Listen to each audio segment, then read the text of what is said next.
Hey everyone, it's Al. Welcome to my small kitchen. Today we're going to be making something different, something a little nerdy. So one of my favorite games is coming out this Friday. So tomorrow when I upload this video, it is a Pokemon game. So I'm wearing my Pokemon hat, which is a Gengar, which is my favorite Pokemon. I also have little Pikachu back here. So we're going to be making Pokepuffs. If you don't know what Pokepuffs are, they're cream puffs, and if you don't know what cream puffs are, they're little pastries that are filled with cream and sometimes dipped in chocolate or like have different toppings on them. So that's what we're going to be making. We're going to be making a spiced one and a mocha one. So the things you'll need are half a cup of milk, 2 pinches of salt, about 6 eggs, half a cup of butter, a cup of flour, and we're going to be using these ingredients for half of the spiced one and the other half for the mocha one.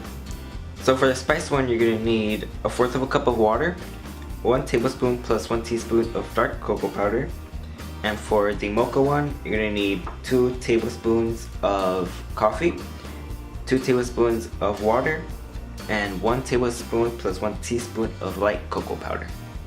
So you're also going to need a large saucepan, a large spoon, some baking sheets, parchment paper, and also some piping bags or plastic Ziploc bags. You're also going to need 1 cup of heavy cream with half a teaspoon each of ground cinnamon, cloves, and allspice. This would be for the spiced Pokepuff.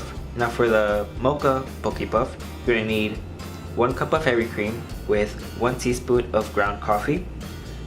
So for your buttercream frosting, you're going to need half a cup of butter that's softened, 1/3 cup of dark cocoa powder, 1 cup of powdered sugar, 2 tablespoons plus 2 teaspoons of milk, 2 teaspoons of vanilla extract, and then for the chocolate glaze, you're going to need 5 tablespoons of powdered sugar plus 1 teaspoon of light cocoa powder plus 2 teaspoons of milk. So the first thing you're going to do is preheat your oven to 425 degrees, and then we're going to start on our dough. So you're going to put the heat to about medium. You're going to add in your milk, your water, pinch of salt, and then your butter. I'm just gonna mix this or let it sit until the butter has fully melted. So once the butter has fully melted, it's time to add the dry ingredients. So you're gonna add in your half a cup of flour, your dark cocoa powder, and then you're just gonna stir all of it together until it becomes a ball of dough. And also until you see no more lumps of flour. So until it all looks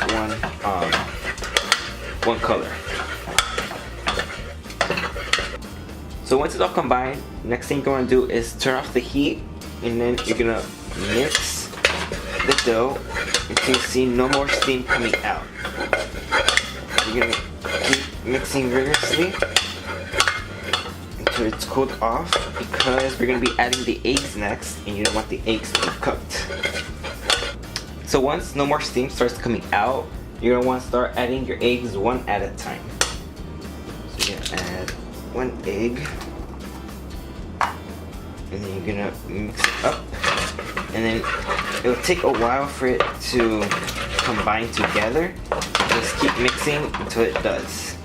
And you might also not need to add all 3 of your eggs. You might just need to add 2, or you might even need to add a 4th one. And I'll show you when it's ready. So I've only added about 2 eggs, and my dough is already ready. And you know it's ready when you grab a pinch of it, and then you squish it down, and when you pull apart, it does not come apart at all. So now for your mocha one, you're going to start off the same way as the spiced one, except you're going to be adding the 2 tablespoons of coffee and the 2 tablespoons of water. you're gonna add in 1/4 of a cup of milk, pinch of salt, and your butter.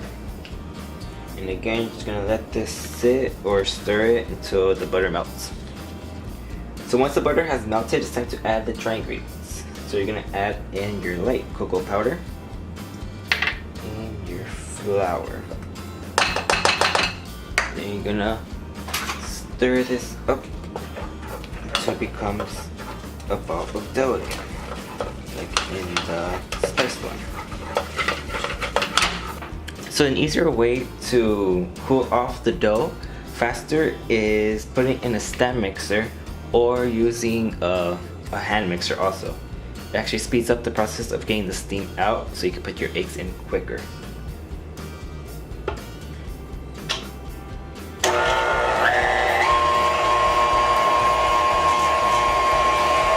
So again, once it's cooled off, it's time to add in your eggs one at a time.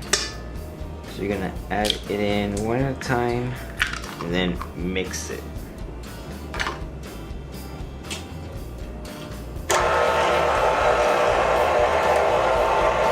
So once your doughs are ready, you're gonna want to put them in your piping bags or your Ziploc bags, and then you're gonna put them on your parchment paper. You're gonna want to make them about 1 inch wide. About that big. I'm gonna do this to the rest of your batters. So once you finish piping all of them out, you're gonna want to put them in the oven for about 15 minutes, and then you're gonna want to lower down the heat to 350 degrees and bake them for another 15 to 20 minutes. So next we're gonna start on the spiced whipped cream. So you're gonna add in your heavy cream into your bowl. You're going to whip this until it forms stiff peaks, and then you're gonna add in your spices afterwards. So once you have soft peaks in your whipped cream, you're gonna want to add in the spices and whip it until it starts forming stiff peaks.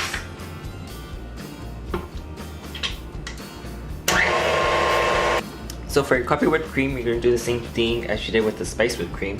You're going to add in your cream first, and then you're gonna whip it until it forms soft peaks, and then you're gonna add in the ground coffee. So next we're gonna start on the glaze. So you're gonna get your powdered sugar and your cocoa powder, add in 2 teaspoons of your milk, and you're just gonna mix it up until it becomes a thick paste.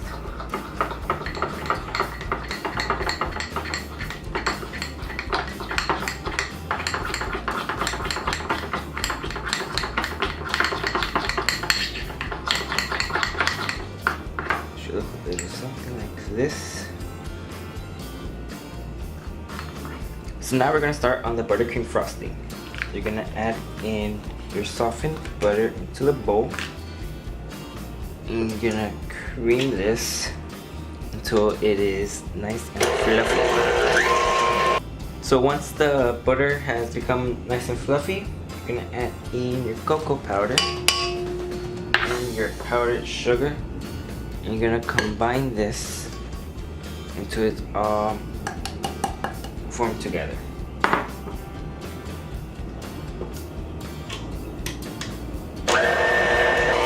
So while it is mixing, you're gonna want to add in your milk and your vanilla extract.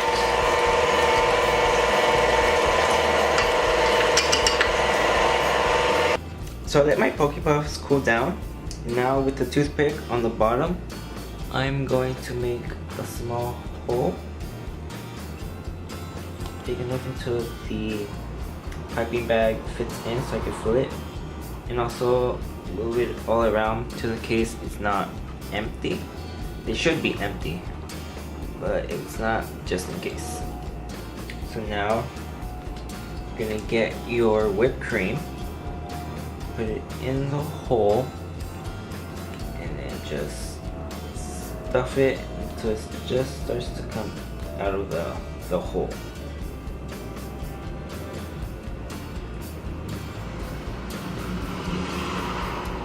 Okay. And then you're gonna want to dip it in the chocolate glaze. Put it all the way around. Then drip off the excess. And then gonna let them sit for a few minutes until it dries out. You're gonna do this to the rest of your Pokepuffs. So once they have dried, it is time to add the buttercream frosting on top. So you're gonna make a swirl all the way to the top. That could have been better.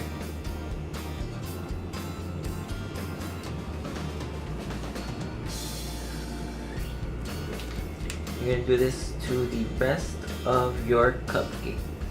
Not cupcakes, Pokepuffs. So here we have our Pokepuffs, the Mocha and the spiced ones. Here's a closer look at them. This one is the Mocha one, and this one's the spiced one. So let's give one a try. Try the spiced one.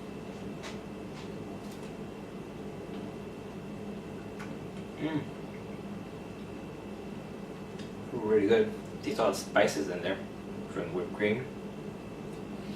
And there's the reason why I didn't put sugar in the whipped cream, because the buttercream and the glaze, it already has too much sugar.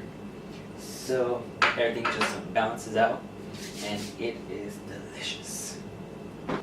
So if you guys like this video, give it a thumbs up and subscribe to my channel, and also comment down below to whoever you want me to see you do next, and also comment if you like this video, because I had a lot of fun making this video. It was nerdy like me, so it was a lot of fun. I might do more of them if you guys want, or I'm just gonna do some. And also check out my Instagram at SalSwanKitchen, where I'll be posting the Pokepuffs and other recipes on there. So go check me out and see you guys later. So once you finish crimping all of the edges from your pie shell, you're going to want to pour in the filling into the pie shell.